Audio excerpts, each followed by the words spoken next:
We are the heartbeat of Seattle. Hi, and thank you for stopping by. Today I wanted to read from an article that I came across, and it was from back in October of 2019, which really that's not too far back, but it's very relevant to today. And what I wanted to do was talk about how people are explaining away the high cost of living and the high rent. How they are, you have to bear with me, I'm trying to fix something here. Yeah, what they're doing is explaining away, instead of being upset with the high cost of living and instead of being upset with the high cost of housing, they're trying to make you feel okay about it. And what I mean by that is that they're trying to talk you into, well, it's not really that bad. It could be worse. There's other cities that are higher in cost of living, which is true, there is. But instead of being upset with the cost of living being up so high and bringing the cost of living down to a livable cost, what I mean is that in any city, there's going to be stuff for the rich, but there should be stuff for the middle class and stuff for the poor. It shouldn't just be, okay, the rich can afford it, so everybody else is going to jump on that rich bandwagon and they're going to start charging out the nose because the rich can afford it, which means that everybody else gets stuck paying for it just because the rich can afford it. I don't want to knock the rich off the top of their ladder, but please, whatever you do, don't force us down the ladder either. Don't keep us at the bottom of the ladder. You'll be at the top of the ladder, that's a given. But there's a lot of space between you and the top of that ladder and us at the bottom of the ladder. Now it says here, how Seattle's cost of living compares to the biggest U.S. cities in America. Seattle, to probably nobody's surprise, isn't exactly affordable. Duh. That is a given for anybody that lives in Seattle. They understand. If you've been there for a while, I mean a long while, I mean more than 10 or 15 years, if you've been there your whole life, you probably haven't noticed as much because your lifestyle probably hasn't been as affected because you've been able to slowly make adjustments for the higher cost, like the higher cost of rent, the higher cost of gas, the higher cost of groceries at the grocery store and things of that nature. So the lifestyle that you've come accustomed to, chances are you've probably been able to slowly adjust to the high prices. But in the last 15 to 20 years, people that are just moving to Seattle, they think everything is extremely sky high because they're running into the traffic head on. It says here, Move.org recently analyzed data from 75 large cities in the U.S. to see which had the most affordable cost of living. While it's no San Francisco, the Emerald City is near the bottom of that list, which means that Seattle, for being rich, is kind of the new kid on the block. You guys, Seattle, we're coming to this party kind of late. San Francisco's been around for a good while, and it's been rich for a good while. Because you've got Silicon Valley, which is right down the way from there. And Silicon Valley, I mean, let's face it, Silicon Valley is extremely expensive to live. Seattle, I'm not for sure what the citizens that are moving Seattle want Seattle to be, but I don't think you guys that are moving to Seattle are happy with Seattle the way it is. I love Seattle. I love Seattle the way it is. I don't like the high cost of living. I don't want to change Seattle into San Francisco or New York. I want to keep Seattle, Seattle. And it says here that Move.org derived the ratings from monthly averages of these categories: rent for a one-bedroom apartment, utilities, electric, water, etc., internet, gasoline, food, groceries, plus occasional restaurant meals. Now, for a lot of people, Some of these used to be a luxury, like the internet used to be a luxury. Going out to restaurants used to be kind of a luxury.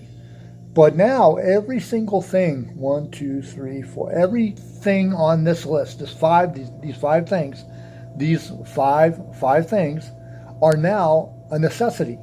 Rent is a necessity. Utilities is a necessity. Internet is now a necessity. People need the internet to keep contact with their families. They need the internet to help them find a job, help them, like for me, I have my medical records on my tablet that I'm using to do this video. And that's my tablet that I use for hospital visits and all of that. So that's a necessity. Gasoline, cars did not used to be a necessity. Cars kind of used to be a luxury, but now people need cars to be able to get places and go places and do stuff. Food has always been a necessity. You need food to eat.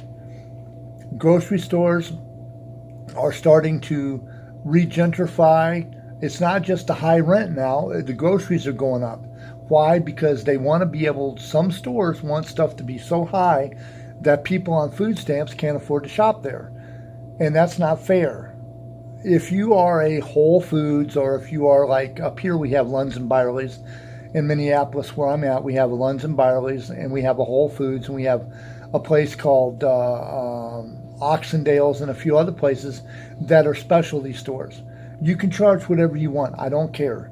But if it's a national chain grocery store, like a Safeway or an IGA, you need to keep the prices of the food down low so people from every walk of life can afford them. You don't have to be rich to be able to afford to buy hamburger. That's a staple now. Canned goods are staples. If you want to sell seafood and you want to charge for a lobster tail, you want to charge $50. Go ahead, do it. I don't care. That's kind of a luxury.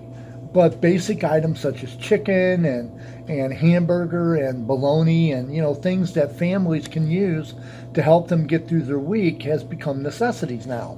So those are necessities, no longer luxuries anymore.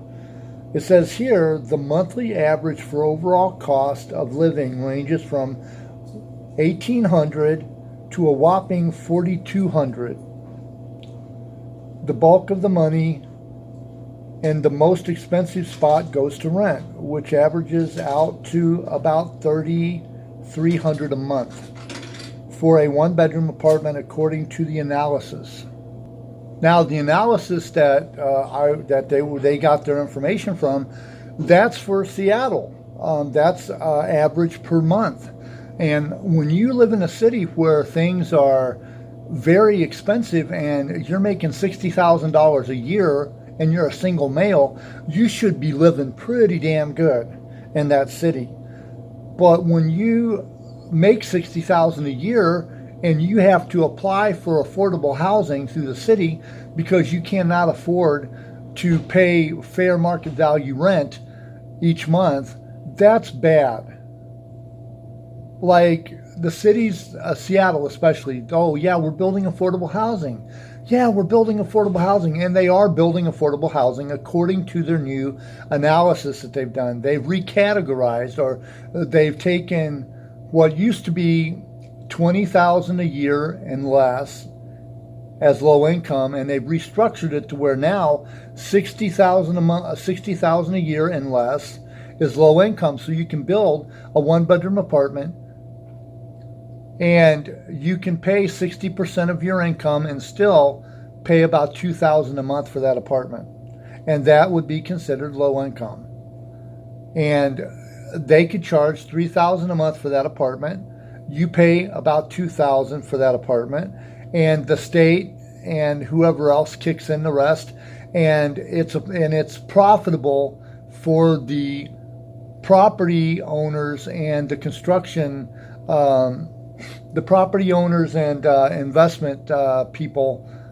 I'm not thinking straight today, so you got to bear with me. You have the property owners that are building this apartment building. It's profitable for them now when you've restructured it that way.